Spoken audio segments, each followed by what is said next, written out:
जय Shri Krishna friends, welcome to Harimukund. आइए आज जानते हैं कि श्रीमद् भागवत कथा कराने से किस तरह से पितरों का उद्धार होता है। श्रीमद् भागवत करने से पितरों का उद्धार हो जाता है।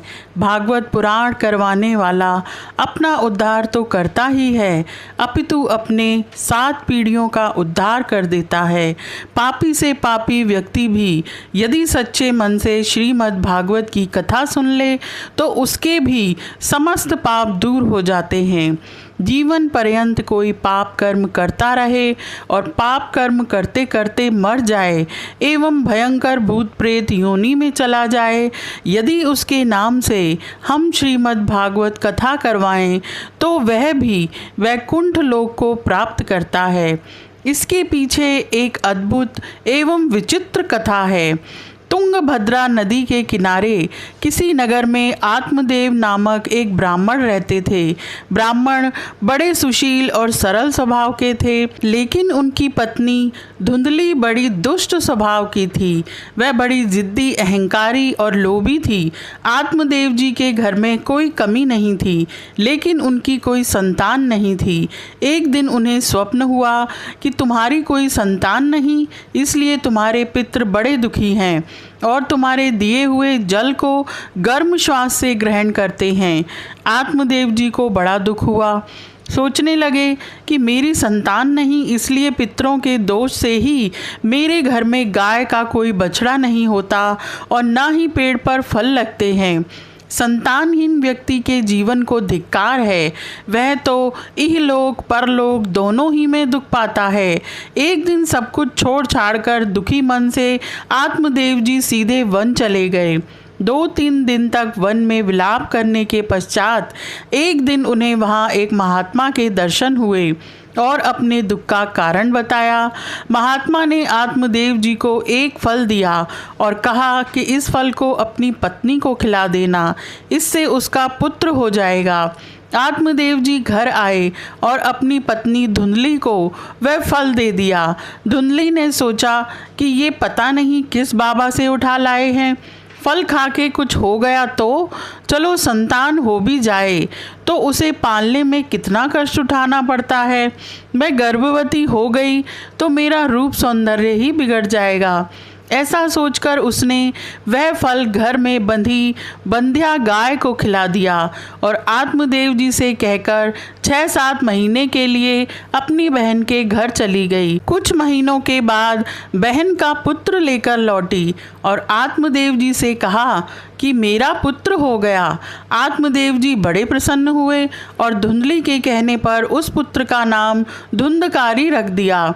इधर धुंधली ने जो फल अपनी बंध्या गाय को खिलाया था, उस गाय ने भी एक सुंदर से बालक को जन्म दिया, जिसका पूरा शरीर मनुष्य की तरह और गाय की तरह उसके कान थे। इसलिए आत्मदेव जी ने उसका नाम गौकर्ण रख दिया। धीरे धीरे दोनों बालक बड़े होने लगे तो गौकर्ण पढ़ लिख कर विद्वान और ज्ञानी बना, लेकिन धुंधकारी बड़ा दुष्ट पैदा हुआ। गौकर्ण पंडितों ज्ञानी, धुंधकारी महाखला। गौकर्ण पढ़ने को बनारस चला गया। धुंधकारी गांव में ही बच्चों को पीटता, वृद्धों को परेशान करता, चोरी करता, धीरे धीरे डाका डालने लगा और बहुत बड़ा डाकू बन गया। मांस मदिरा का सेवन करता हुआ धुंधकारी रोज मध्य रात्रि में घर आता। आत्मदेव जी को बड़ा दुख हुआ। पुत्र को बहुत समझाया, लेकिन पुत्र नहीं माना। बड़े दुखी मन से आत्मदेव जी सीधे वन को चले गए और भगवान का भजन करते हुए आत्मदेव जी ने अपने शरीर का परित्याग कर दिया। अब घर में माँ रहती तो माँ को भी धुंधकारी परेशान करने लगा, यहाँ तक कि माँ को पीटने लगा। एक दिन धुंधली ने भी डर कर अर्धरात्रि में कुएं में कूदकर आत्महत्या कर ली। अब तो धुंधकारी घर में 5-5 वेश्याओं के साथ रहने लगा। एक दिन धन के लोभ में उन वेश्याओं ने धुंधकारी को मदिरा पिलाकर जलती हुई लकड़ी से जलाकर मार डाला और धुंधकारी को वहीं दफनाकर उसका सारा धन लेकर वो भाग गईं। धुंधकारी जीवन भर पाप कर्म करता रहा और मरने के बाद भयंकर प्रेत योनि में चला गया। एक दिन गौकर्ण जी तीर्थ यात्रा से लौटे तो जाना कि धुंधकारी प्रेत योनि में भटक रहा है। तब गोकर्ण ने अपने भाई के निमित्त श्रीमद् भागवत की कथा करवाई। 7 दिनों तक कथा सुनने के पश्चात धुंधकारी प्रेत योनि से विमुक्त होकर दिव्य स्वरूप धारण कर भगवान विष्णु के लोक में पहुंच गए।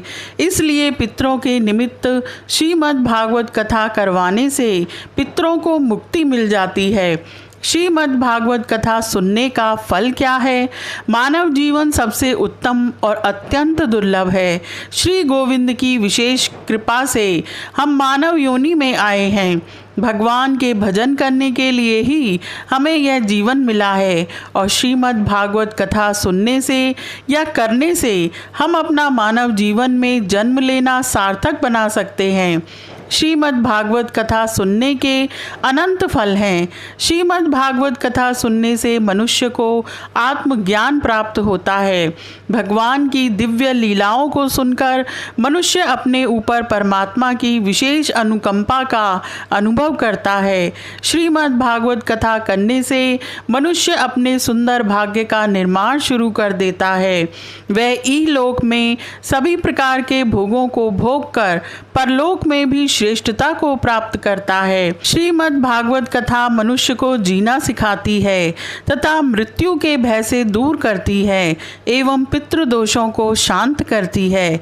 जिस व्यक्ति ने जीवन में कोई सत्कर्म ना किया हो, सदैव दुराचार में लिप्त रहा हो, क्रोध रूपी अग्नि में जो हमेशा जलता रहा हो, जो व्यभिचारी हो गया हो, पर स्त्री गामी हो गया हो, यदि वह व्यक्ति भी श्रीमद् भागवत की कथा करवाए तो वह भी पापों से मुक्त हो जाता है।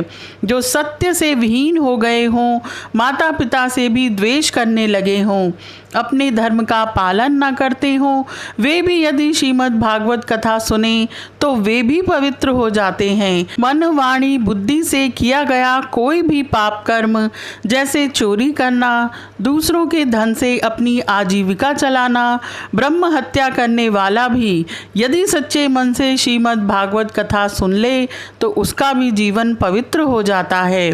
जीवन पर्यंत पाप करने के पश्चात मरने के बाद भयंकर प्रेत योनि में चला गया व्यक्ति, उसके नाम पर भी यदि हम श्रीमद् भागवत की कथा करवाएं तो वो भी प्रेत योनि से मुक्त होकर मोक्ष प्राप्त कर लेता है। आशा है आपको आज की यह जानकारी अच्छी लगी होगी। इसी तरह की और जानकारी प्राप्त करने के लिए तथा श्रीमद् भागवत कथा सुनने के लिए चैनल को लाइक करें, शेयर करें और सब्सक्राइब करें। Thank you.